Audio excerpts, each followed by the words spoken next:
Hi, guys. Welcome back to my podcast. It's called Grabbing Coffee with Aaron, ARUN, where I talk to everyday people that are doing interesting things. And today I'm quite interested in talking to George Batiste. And he's from New Orleans. He survived Katrina. And I'm just going to have a conversation with him and see what we can learn from him. Just to start off with, George, welcome. Well, glad to be here. So tell me about what it was like to that time. Let's go back when you learned about this terrible storm in the Gulf, and we'll take it from there. Okay. Well, this was back in, of course, 2005. Was it been that And long? God. we, yeah, 2005. Yeah, I've been in Houston for a little over 20 years now. But when a hurricane is approaching, if there's any good thing that you can say about being in a hurricane, is you can see it coming, which means it gives you time to make decisions on if you're going to ride it out or evacuate. It's not like some of those other natural disasters, like what probably happens in California, where they have earthquakes, where there is no warning. It's here, and you just gotta pray that you survive it and avoid falling objects. So when I lived in New Orleans, where it always had got threatened a lot with storms coming. Hmm. As a matter of fact, the year before Katrina, there was a big storm that was threatening the area where I lived at in 2004 called Hurricane Ivan. And the reason why I'm mentioning this one is because since this one was forecast to be extremely big, probably going to have like 20 feet of waterways, we decided to, when I'm saying we, my family, those who were traveling together, which was my mother, my sister and her two girls, and I think and my brother. Well, since we was taking heed to all of the warnings, and we did it this particular time because there's been a whole bunch of storms that were forecasted to be huge. That New Orleans area would be threatened, then it would turn. And so, everybody would in the area would, go and buy all the supplies, emptying up the shelves in the grocery stores, and then it's all for nothing. So when Ivan was coming, since this one was so huge, we decided, okay, maybe we better make plans to evacuate. So we made arrangements, actually, ironically, to come to Houston. Hmm. A matter of fact, during that time, I had a cell phone and I had a landline phone. Some people probably don't even know what that is. All right. But I was making trying to make hotel reservations on two different phones. And I think I had Motel 6 on one phone and Ramada Inn on the other phone in Houston, because whole time was a long wait time. And so if one of them answered, I just would reserve like rooms at both places so that way we can get one. Well, my luck, both of the hotels answered at the same time. And I'm trying to juggle conversations, talking to them both. And one of them, I forget which one, I think it was Ramada, the rep got tired of him and they hung up. They disconnected the call. So I was only able to make reservations that I get at Motel 6. I forget what location. And we got on the road like that. We decided we'll leave at midnight because maybe not that many people will be leaving at night. But everybody decided to leave at midnight. And so it took us about 8.5 hours just to go from New Orleans to Baton Rouge. And that's the distance of about 80 miles. Probably Wow. like the distance of going from Houston to maybe Bryan College Hmm. Station. Not Yeah. exactly sure. Uh, and because we was traveling like 10 miles an hour, it was that much traffic on the road. And when we got to Baton Rouge, we took a break, stopped at a McDonald's, ate some breakfast, sat there for about an hour, and then we heard that the storm had turned, so we went back to New Orleans. Hmm. So fast forward a year later, Katrina, all the warnings, all the threats, all the TV stations and forecasters and weathermen were telling us about how big this was going to be. So we're like, no, we're not going through it again. We know how much of a headache it was to evacuate the year before. So we decided, no, we're not going to do anything. Oh, wow. Um, and I was working at a Walmart at the time in uptown New Orleans. And so a friend of mine who had like tickets for the taping of Wheel of Fortune. Wheel of Fortune just happened was doing some live taping in New Orleans during that time. Well, actually, it was doing it that Saturday, which is the Saturday before Katrina had hit on that Monday. Mm-hmm. So we decided to go to the taping. And, we sat through like maybe like two episodes and then we decided to go back home. Now, a whole lot of folks did evacuate. So it was kind of strange that streets that had a lot of traffic on it had no traffic. Just try to imagine a street like Westheimer and there's no traffic on it. Maybe a car passing like every 7 minutes. Mm-hmm. That's how most of the major streets was happening. So that was kind of eerie.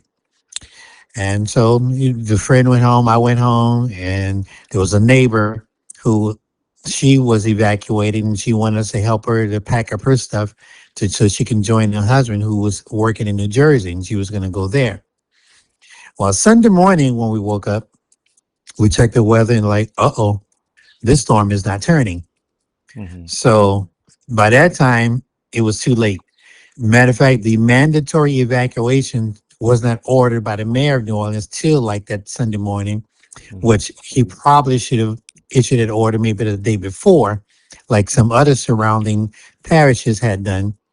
Parishes in Louisiana is like the same as counties in Texas. Mm-hmm. Um, so we had to figure out where we was going to shelter in place at since it was too late to leave.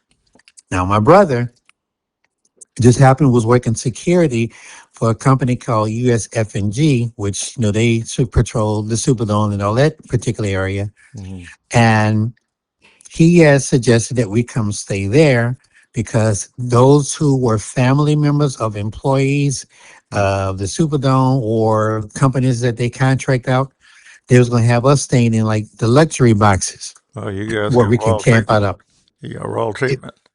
exactly. I guess we had like, yeah, royal treatment to what everybody else had because everybody else was down on the floor or in the field in that area and about roughly out that way. Now, so we got like hot food and uh, the first night was good. It was free, a lot of good warm meals and had running water, running electricity.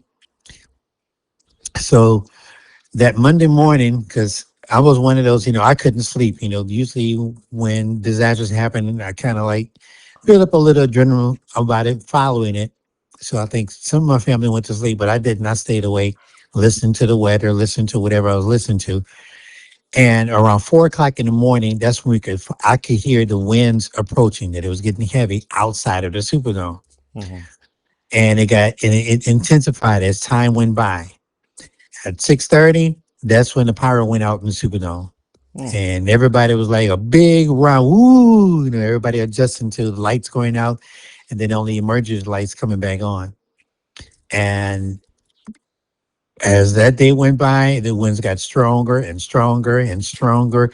And I can hear things flying around outside the Superdome, things clanking around. Like, Mm. I think there was like a flagpole on top of the dome that I don't know if it was a flagpole that I heard, but I heard some kind of pipe or something flying around and crash someplace. So all I could hear is just these hard winds, and we were not allowed to go outside until probably some 10, 11 hours later when I think it had died down enough that it wouldn't be so dangerous to go outside to like get fresh air. Mm-hmm. That's the reason why, we wanted to go outside. Mm. And I think it was like 7 o'clock that evening. And then there was no cellular coverage either. When the power went out and things was whipping around, it knocked down cellular towers. Mm-hmm. So no one could call me to check up on us and we could not call out. Mm-hmm. But what I did was when we used to go outside, if someone was to call me, if I'm out there at that time, I could receive the call. So basically what I had done was I was able to put like a voicemail outgoing message on my phone. So if anybody called, they would hear this report and I will let everyone know what time am I going outside. So if anybody wants to check on us, they can Like a call and call. talk to us live. Right. Right. And that's what happened that first night.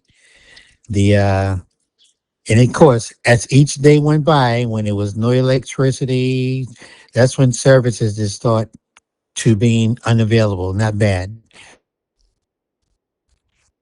Mm-hmm. You there? The plumbing was going down. Mm. Water pressure was getting lower and lower until I think probably by Wednesday there was no water pressure.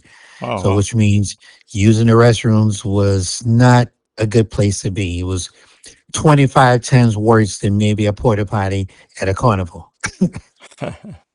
You can imagine the smell and all of that. And so, if we had to do any hygienic stuff like brushing our teeth, washing face, whatever to kind of stay maintain whatever kind of freshness we could, Hmm. we had to do with bottled water Mm. to take care of those particular essentials. Now, we didn't expect, when I'm saying we, I'm talking about my family, we didn't expect that it was going to be a total disaster. So we only packed up, at least myself, I packed up enough clothes for maybe like 3 days. Right. So I was only to change Because you clothes, maybe only. you thought about going. Well, you expected to go back, I guess, right? Exactly. We just want to go back and just have enough to be in the dome for a while to it's safe to go back into to the house. Hmm. But of course, they couldn't. We couldn't go back because of the levees had broken, Mm. water was rising. We was able to see or listen to one of the TV stations because you still had analog TV back then. So I had a radio that I could listen to, Channel 4, and it was a helicopter patrolling, showing the area of the New Orleans where I live, but it was like 10 feet of water just all over that Man, particular George, you went section. through a lot. Matter of fact, he showed us no particular Walmart was underwater. A popular shopping mall was underwater. Mm. Uh, the church that I had attended, which was in that area, underwater. And we was able to find out, when things cleared up, that our house had gotten maybe like 7 feet of water because there was a watermark where I guess the fire department, when it was checking to see if anybody needed to be rescued, and they put a mark that it was like 7 feet of water got into our house. I was not able to go back and see the house till like maybe 2 months later. Hmm. That's when I know how destroyed it was. Um, but I'm going back to the week of the Superdome. Now it was kind of intimidated to listen to all of the frustration that surrounding us. We could hear people, upset that they can't get out. You're stuck doors. I think the only kind of food they was able to get was MREs that you get from the military. Um, that's why I say I was blessed that my family and those who work for them, we was able to go to a particular area where some kind of way they was preparing hot food, stuff like mashed potatoes and meatloaf and uh, getting, cool things to drink. I don't know how it was prepared, where they got it from, but I didn't suffer as bad as other folks, other folks did because we was like in the suites area. Now, the thing that was probably was you have to deal with it was the heat because since the power went out, there Hmm. was no AC. So however the temperature was in the dome, that's what we had to deal with. And then again, I did mention about the plumbing. Now, probably about Wednesday, we was able to move to an area where Superdome offices were. Excuse me, and they had generators down there to run like a big, huge dome, a drum fan, Hmm. and where people can charge up their electronic devices like a telephone or Right. yeah, mainly phones. You can't do no computer. Where we can get juice to that, to kind of keep up what was going on. Um, and that's when my brother, he will come back and give us reports and give us status because he actually was still working, doing security, walking around, making sure not too much chaos break out. So, how many days were you guys in the Superdome? We was there 5 days. Wow. Like we checked into the Superdome probably that Sunday evening, like 5 or 6 o'clock in the evening, the Sunday before Katrina, Hmm. and we didn't get to leave till that Thursday morning when the evacuation plans were put in place, and we got evacuated by buses. Hmm. My brother had come and told us that there are going to be buses coming to line up outside the Hyatt Regency, which is connected to the Superdome, and we need to line up there like at 6 o'clock. And so we went there, and we're just waiting in the lobby area for the buses to show up. Mhm. Now, of course, tents are still flying, and all these people who was in this lobby area of the Hyatt Regency were also people who were employees of the Superdome or the USF&G company. Mhm. So even though we were treated bad, but we've been there so long that everybody's tense, everybody's anxious to finally be able to get out. I'm mentioning that part because we did experience a tense moment, like at about maybe I'll say like 7 o'clock in the Mhm. morning, where the place where we was lined up at, doors were boarded up, and we could hear somebody kicking at the door.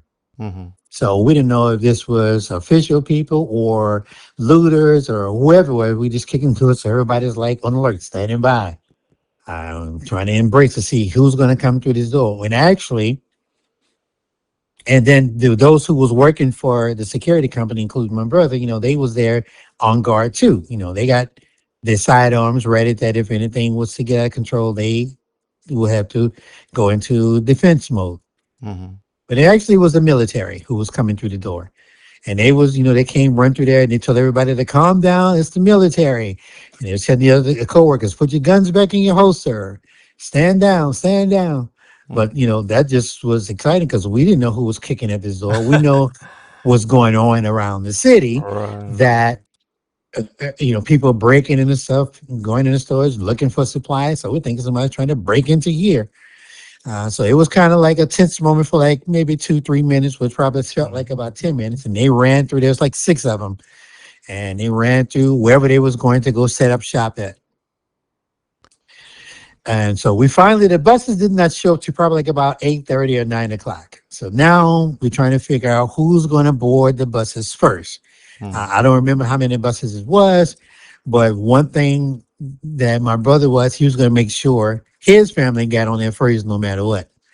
And I say that because I think he got into like a little verbal altercation with one of the other co-workers, indicating, how you get to choose first. We all hungry, we all sweaty, we want to get out of here too. How you gonna pick who go the first? And he basically just said, my brother, he's a big guy. He's like 6'2", probably 245 pounds. Mhm. And I think the person who was arguing with him was probably half that size, but just talk loud. Right. And he just said, look, I'm doing my job. And he just ignored them. And he got us to go through to get on the buses. Now we had to walk through.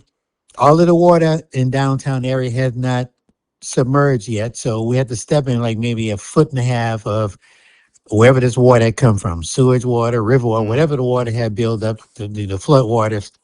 So it got Right. a little wet, but we was getting on the bus, so it was fine. Suffered a little discomfort of having wet feet, wet socks, and all of that. I didn't get feel relief until we got maybe 30 minutes or 40 minutes outside of New Orleans. And the reason why I was tense because there were people camping out, and you guys probably had seen news reports of folks camping out on the interstates. Mhm. Some people was shooting at the helicopters coming to rescue some people, which I thought was crazy because these helicopters could be coming to rescue you. And so that had me getting emotional and embarrassed as to why folks are doing some crazy things like this. So we on this buses, and I'm sure the word got out that they was evacuating some folks. I'm a little nervous and wondering if people are going to start probably throwing stuff at the bus because they want to get on. And thankfully, that did not happen. I think we were secure, we're patrolled, escorting us out. But I just know I didn't feel a relief and didn't say my hallelujahs until we was like really out of the New Orleans city limits as we was headed towards Baton Rouge to shelter in place there at one of the downtown concert venues. Mhm. And it was great to be there, um, still in dirty clothes. Mhm. So I probably didn't feel good and refreshed until I was able to travel the next day. I think it was a Friday to like a Dollar General and buy like some fresh clothes so I can take a shower and change and don't feel like a homeless person. Not Right. that I know what a homeless person feel like, but that's just my guesstimation was it. So from there, did y'all come to Houston or? From there, we went to from Baton Rouge. We in Shreveport because I had a friend of mine that I knew who was keeping in touch with us. let us know that we can probably come to their house to, to camp out there and to, I guess we can probably find places to live. And so we drove all the way to Shreveport. My brother had a car of his girl at the time, packed in a little small car, about the size of maybe a Ford Tempo. It was my brother, my mother in the front seat, one of my sisters, her two girls, all in his little bitty car. But we made it happen. And when we got to Shreveport, I had another sister who we hadn't heard from her all week, but she, I think, she used to work for the VA. And I believe at first we heard that she was in Alexandria, Louisiana.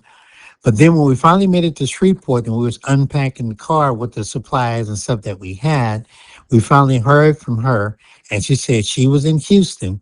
She was at I think it was a Holiday Inn on near the Astrodome area, and Mm-hmm. she said she got a room, she got a way she can get us rooms there as well that we can share to that. So when we discovered that, we want to make sure to keep the family together. We caught a Greyhound bus from Shreveport at 7 o'clock in the morning. We got to Houston that Saturday, which is the Saturday after Katrina, which is, I guess that'd be like the first Saturday in September. Mm-hmm. Where we was able to check into the hotel and get some rest. And by that time, I called some people that I knew who um, that when I come to Houston to visit. And the guy says, hey, they've been waiting for us to call and say they got everything set up for us to come stay at their house in North Houston. But I told him, I said, look, we just check into the hotel. We're going to rest up here since we're in the room. And maybe we'll come to you guys' house like maybe the next day or something like that. Mm-hmm. So that's how I ended up in Houston. Wow. I mean, boy, I tell you what, you can talk too. That's kind of cool. So let me ask you, you have any like idea how many people died in I think I read that before, like how many people died in New Orleans or in Louisiana?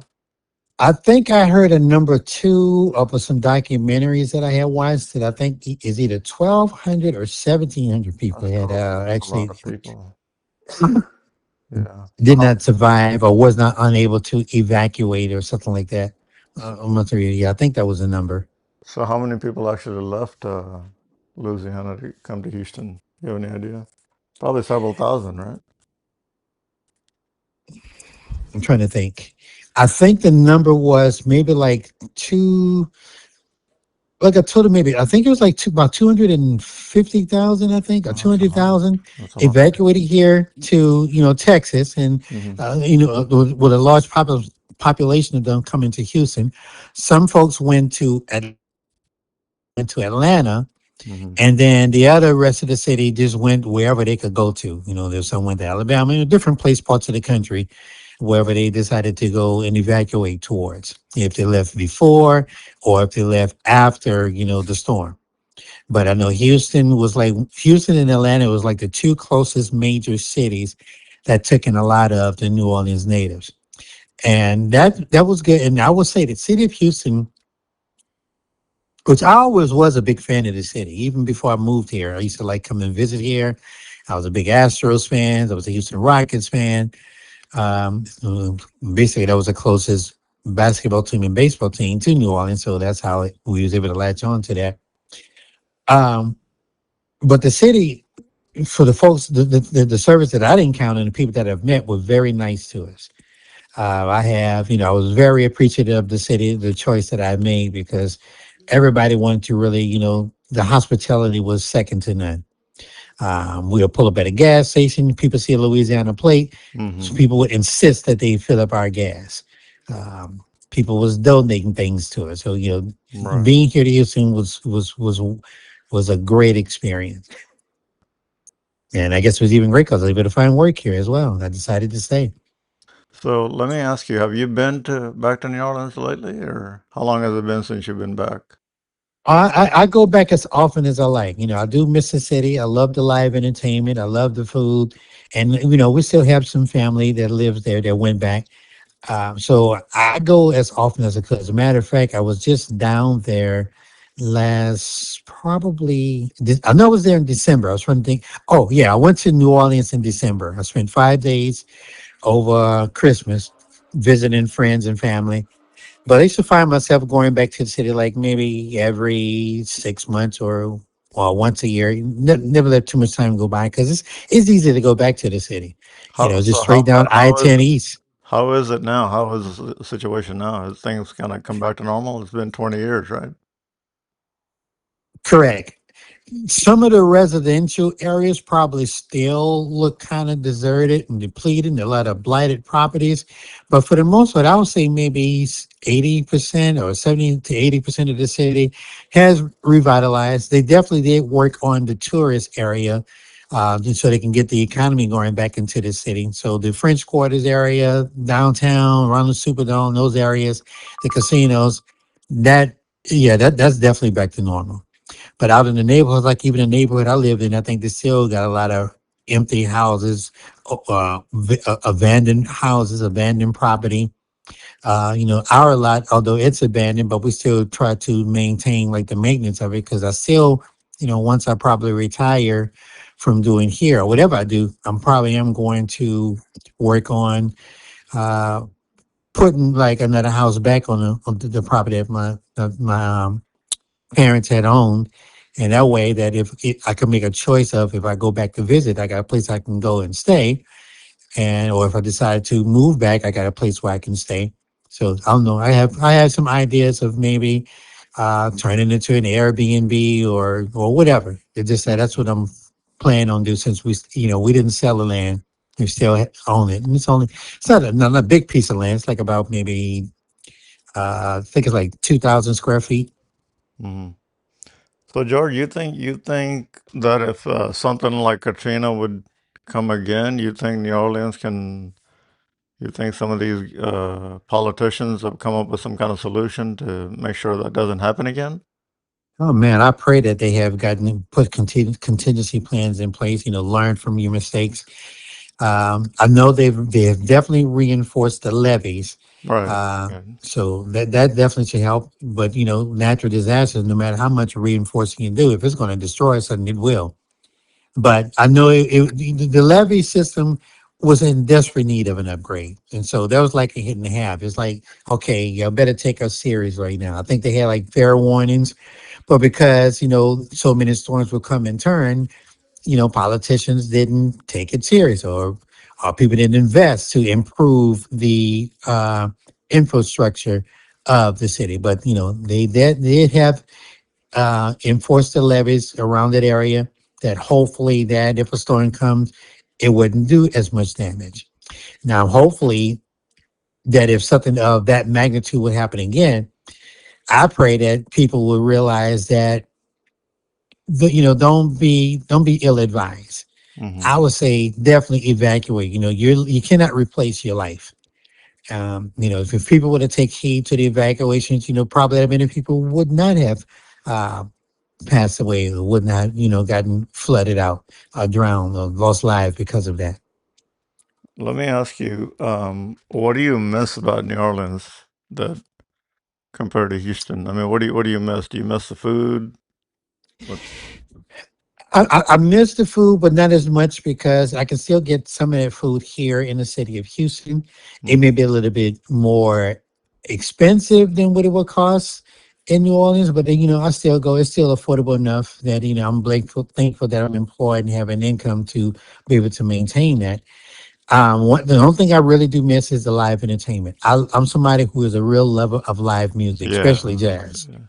And although Houston has some, it don't have nearly enough. Well, Austin, Texas has more live music than Houston does, which is amazing of a city of this size that live entertainment is not as prevalent as it is in the city like Austin.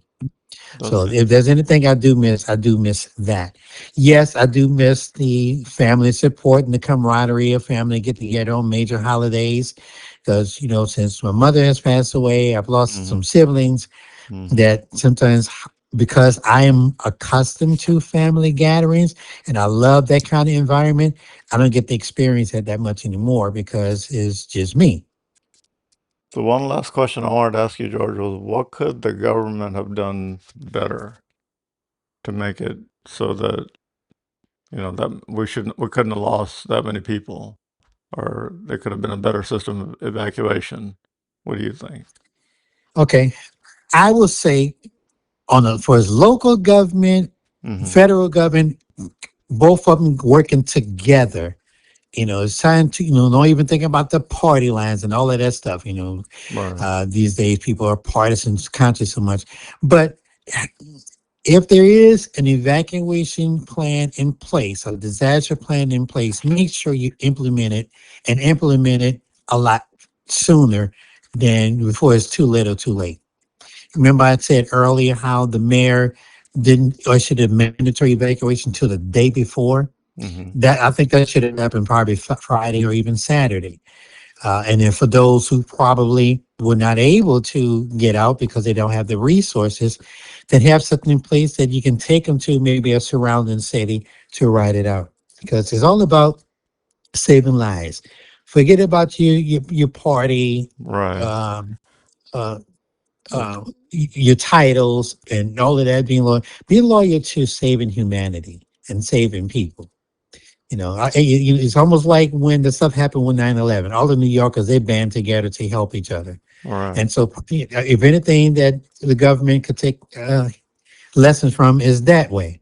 Do whatever you can, pull your resources together, and invest into making sure lives are saved. That should be for all major cities George, because, one thing I was telling a friend of mine is like, I think we need to get rid of this Democrats and Republicans, all the party system, and just kind of people run on their own merit. You know what I mean? So yeah, I do know what you just mean. just run on just being independent. Yeah. Independent and just be respectful. I mean, don't just because somebody is a member of one party or decides to follow one party or a particular candidate, it shouldn't be such animosity because they're not agreeing with you. We all should be able to agree to disagree and still be respectful. You can have conversations, but still, show love, show respect, and have fun afterwards. Don't be so serious and so bent up out of shape and don't want to be bothered or interact with somebody because of a whatever political party that they choose to support. Right. When is that jazz festival? Is that sometime in the September, right? The jazz no, actually is next month. Oh, it's The next the month. the, with the one big New Orleans has a lot of festivals, Yeah. but and they have a lot of things to say. They love celebrating. They love having anything to have a parade. Now there's a French Quarter Festival that's going to happen first on April 16th through the 19th, which is the second weekend after Easter. Now, the New Orleans Jazz Festival, that's the big one that takes place on the fairgrounds. That always starts the last weekend in April and ends in the first weekend in May. That's going to start that following week. Oh, that's kind of cool. So this episode was timely. Hmm. So Exactly. The difference between the French Quarter Festival and the New Orleans Jazz Festival, Jazz Heritage Festival, is the French Quarter Festival is free. It's usually in downtown New Orleans. They have some stages set up. Now, of course, they got food vendors and trucks around that you have to patronize that. But to enjoy the music and all of that, there's no cost for that. For the jazz festival, to get them to the grounds, there is a fee for that. I think it's like probably $90 a person. wow. Okay, it's not too bad. All right, George. Thank you very much for your time. If you guys want to reach me, my email is arun.gaalla@gmail.com. And thank you for listening to this episode with George Batiste, who went through a lot with Katrina. Thanks again, George. Oh, my pleasure. Thank you. Have a good night. Okay, you too. Bye.